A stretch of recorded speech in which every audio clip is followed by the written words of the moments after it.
When you organise your studio, lots of people think it's just a computer. It's all in the box nowadays. You have your mic, audio interface, computer, and maybe a keyboard to do your MIDI instruments, and then your pair of speakers either side of your computer screen. That's fine. Lots of people make fantastic music using just that setup. But what happens when you want to add stuff?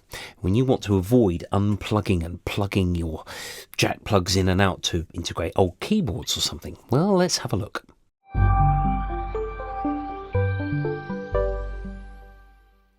Now, I spent my formative years working for EMI as a maintenance technician in the 1990s, and we used to be wiring up patch bays like this. So lots and lots of jack plugs and loads of wiring. In fact, this is a consumer level audio patch bay. Actually, the ones we were working on had 48 jacks per row, 96 in total because there were 2 rows per rack unit, and there may be 20 of these things in a single patch bay. So you're thinking, okay, that's near enough 2,000 jacks. Why do we need all of those? Well, the answer was that everything in the studio could be plugged into one another. So if you wanted your reverb to go into channel 37 of your mixing desk, you took a cable from your reverb and went into your mixer like that. So you had lots of patch leads. Now, the problem is with these ones, the ones I wired up were called Bantam patch bays, and they are huge money. You know, the bog standard basic model is £500 or £600, and you think that's just for something to plug in stuff, really? And these ones are, you know, they're much lower cost, but at a price. They go wrong quite readily in that you get sort of connection problems, noise, you have to plug stuff in and out. So how are you going to make your studio, how are you going to add stuff without having to go through all this rigmarole of patch bays?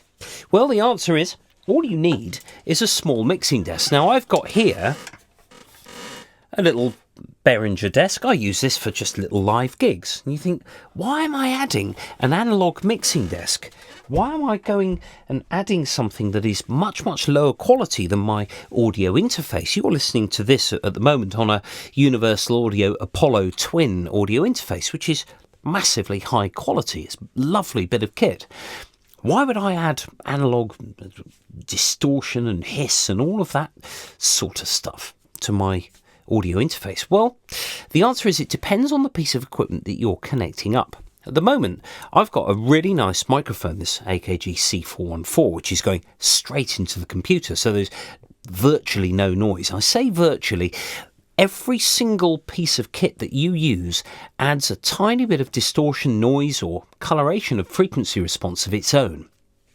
It's just how much is what we're concerned with. So I've got here, for example, I've got an old Yamaha DX27. Those were the days. And it's about 35 years old and highly prized by dance music producers because they like the bass sounds of those. However, the audio output of this, I mean, I know Friday night town centres that are quieter than that keyboard. It just goes.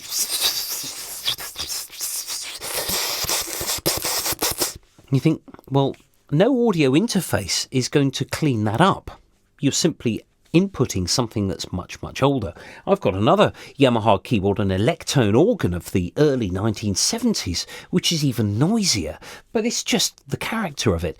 When you put a mic in front of a guitar amp, the amplifier itself is making a lot of noise. You get mains hum, you get the hiss of the channel. If you've got any pedals connected, all of that is generating huge amounts of noise. So we've got to really stop and think, well, is the audio interface actually going to make it better? Well, of course it's not. It's going to record exactly what you give it. Now, with that in mind, you might have a noise floor of the audio interface of 100 decibels, perhaps, minus 100 below a maximum of 0 dB.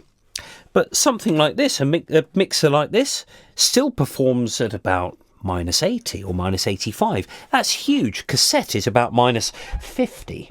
And a record, well, the crackle, the noise you get off a record is not much better than that. CD is minus 92. That was the standard settled on in 1982. But a mixing desk like this, I've got here a 16 input mixer. Let's move my iPad out of the way and my disgusting cup. There we go. A mixing desk like this enables this audio interface here, which is the Focusrite Liquid Sapphire 56. I've got a 16-channel digital recorder there, and I actually use that for recording live gigs. So sometimes I might listen to it via mixing desk, or I've got this stuff in the rack up here. I've got lots of old effects units. I've got an old Akai S950 sampler there. Now, you're thinking, well, why don't you just use plugins on the computer? Why have you got all this stuff? And I am asked that question. Well, the Akai S950 really does have a sound of its own. It's achieved cult status during its nearly 40 years as a mainstay. Well, 35 years, but long enough. Now, all of this stuff, how am I going to plug that into my audio interface? It involves unplugging stuff all the time. You've got to unplug your mic, you've got to plug your line inputs in, you've got to do this, that and the other. Well, of course, if you've got a 2-input audio interface, you're going to have to do that anyway. If you're a multi-instrumentalist, you want to sing and then you want to play a guitar and then you want to put a bit of bass down and maybe a bit of piano or whatever other instruments, you're going to have to do all this unplugging and plugging of stuff. However, most audio interfaces of quality will have an extra 8 channels of ADAT. Now, what's that? Well, that's an optical connector that allows a piggyback unit to feed that audio interface, and that's where things like this come into play. Either the Liquid Sapphire 56, or you can get these little Behringer 8-way mic preamps that you can connect stuff up. And now, they're not particularly high quality, but as I said before, when you're dealing with very, very old bits of kit, or a guitar amp that's going with its pedals connected, are you going to worry too much whether something has a frequency response that does this instead of that? Well, the answer is you shouldn't worry about it. People listen to music now on headphones like this, and actually all the frequency coloration, the noise and the distortion that is inherent in any musical system is more likely to be in that of the user rather than the recording engineer. Now, of course, if you're working high quality, maybe if you're working for film or if you're working for something that really needs to have that maximum quality, it's going to be played in a cinema over a massive speaker system. Of course, those massive systems will reveal limitations in the source recording, but you just connect your mic straight up to your audio interface and there you go, you've done it. You've got the best of both worlds. So you're listening to something with maybe half a dB of variation. Or an audio interface might offer plus or minus 0.2 dB. But a mixing desk like this old Soundcraft that I've got is also plus or minus 0.5 dB across your frequency range. Are you going to worry about the coloration of your material through a mixing desk? Well, the answer is you shouldn't worry whatsoever. Of course, a very, very old mixer or something that's just not very nice, of course, that's going to colour your frequency response. That's going to colour your frequency response. But, something like an old hi-fi amp's going to do that. But my speakers here, they're going to do the same thing. It's their really nice pair of focal audio speakers.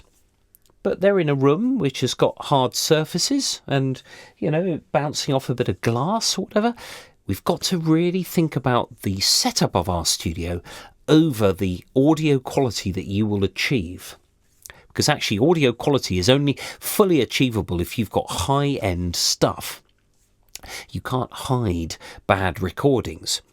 But if you use a mixing desk with your audio interface, the chances are you'll end up with a really nice working space with the best of both worlds, both in quality and in organisational terms.